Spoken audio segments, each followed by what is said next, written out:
On May 4th of 2022, the luxury Italian brand Gucci, known for their iconic red and green stripes, sent shockwaves across the internet with the announcement that they will begin to accept cryptocurrencies at select American stores.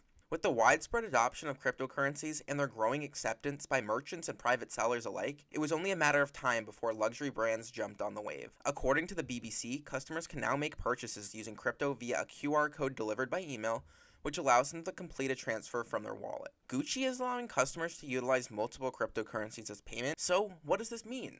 Well, not only are they accepting cryptocurrencies like Bitcoin, Ethereum, Litecoin, as well as a handful of other stablecoins, but Gucci is making the commanding step to accept popular meme coins such as Dogecoin and Shiba Inu. Gucci's decision to accept cryptocurrencies in stores as a form of payment was seen as a surprise to many. However, it is just another brand joining in on this trend, joining major corporations including Microsoft, Whole Foods, Etsy, Home Depot, AT&T, and Wikipedia. The move to accept cryptocurrencies labeled as meme coins puts Gucci in the club with a much smaller subset of businesses. Notable companies accepting meme coins such as Tesla and the Dallas Mavericks. Tesla's move to accept Dogecoin was widely seen by the Web3 community as Elon Musk's personal pump and dump scheme.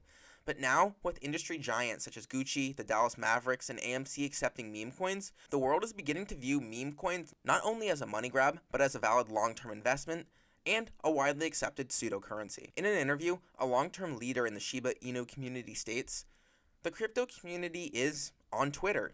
Elon owns Twitter. The crypto community as a whole is trying to complete this revolution of integrating crypto, where in 2017, it was still so early this wasn't possible yet.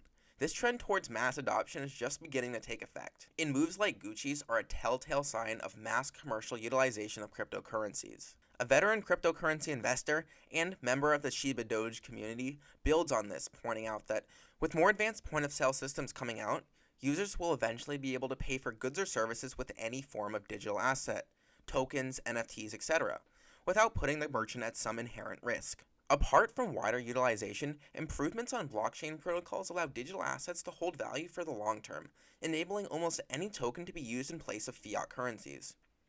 Within the last year, Bitcoin is now being used as legal tender in 2 countries, El Salvador and the Central African Republic, and we can expect this trend to continue, not only with countries that are experiencing high inflationary periods, but also for those with stable economic landscapes. What does accepting crypto payments really mean for Gucci and their customers? Are they avoiding taxes? In short, no.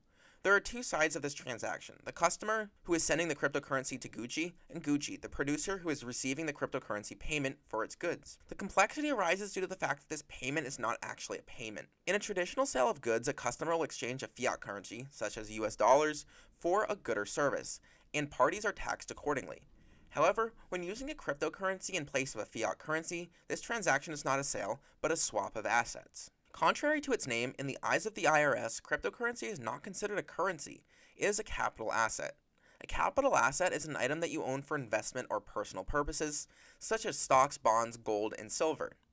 Capital assets are unique as they incur a special tax that currencies do not, a tax on unrealized gains. Unrealized gains or losses occur when the capital asset is sold for a price different from the price it was purchased at.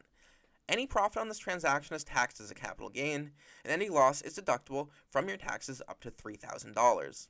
Additionally, when you swap crypto for another asset, the person relinquishing the crypto asset must also report capital gains or losses on their personal tax return. Let's see an example from Maximus' perspective shopping at Gucci.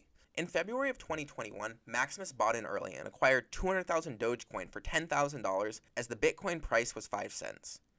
In May of 2022, Maximus wants to buy a Gucci shirt to take advantage of their new payment policy and purchases it for $1,000 worth of Dogecoin. At this time, the Dogecoin price is 13 cents, meaning Maximus will be trading around 7,900 Doge at the current price of Dogecoin.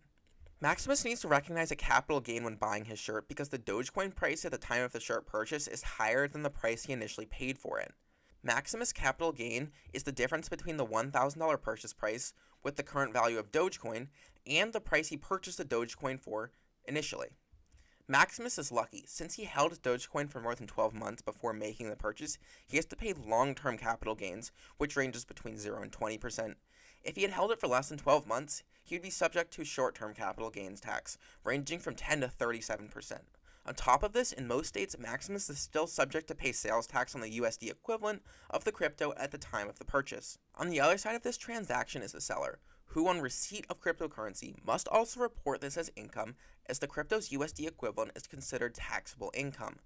After the fact, if the seller decides to sell their crypto for fiat currency, it is subject to the same potential capital gains loss scenario that Maximus faced when he purchased the shirt with crypto. Gucci's advantage is that it's based in Milan, Italy. The trade of cryptocurrency is not regulated in Italy, and as an Italian company, they are not subject to the United States capital gains taxes, meaning they skirt a majority of the tax burden U.S. companies can face. For them, this means that they are able to transact sales and earn higher after-tax income, essentially increasing their revenue by decreasing their tax liabilities. This example shows potential holes in the system of collecting taxes on profits of corporations, specifically those based outside the U.S., selling to U.S. customers. On the other side of the transaction, it highlights the means by which cryptocurrencies transacted for other assets within the US face slightly different tax implications than the US dollar. What does this mean in practical terms for Gucci as well as other brands? They are opening themselves up to a wider customer base, and over the coming years, widespread adoption of cryptocurrencies will likely lead to stricter measures on the tax implications of crypto transactions internationally.